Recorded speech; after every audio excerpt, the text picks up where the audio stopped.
Такыр эле көрүнбөй кеттиңиз. Социал тармактарда сизди издегендер көп, кайда жүрөт дегендей. Анан эмне кылып жаттыңыз буга чейин, каякта жүрөсүз дегендей.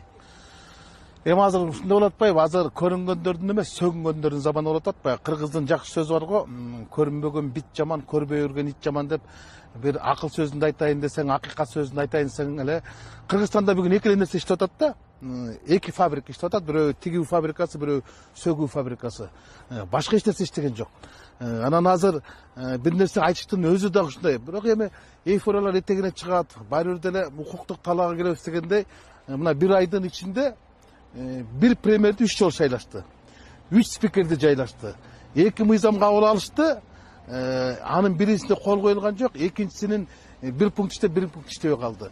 Бачым кабыл алынган, басым менен кабыл алынган мыйзамдар баягы мойнунан байлаган эттен ууга жарабайт дегендей эле басым менен кабыл алган мыйзамдардын баркы жок болорун бүгүнкү турмуш өзү көргөзүп атат. Анын эч кандай кажеттери жок. Мына эмки жумада толугу менен имараттын калыбына келет экен. Эмки жумада комитеттердин жыйыны болот. Ошолорго даярданып атам. Акыркы учурда Тар чөйрөдө сизди президент шайлоого барат экен деген сөз болуп атат да. Чындап эле барайын деп даярданып атасызбы? Мен алдыдагы президенттик шайлоого катышам.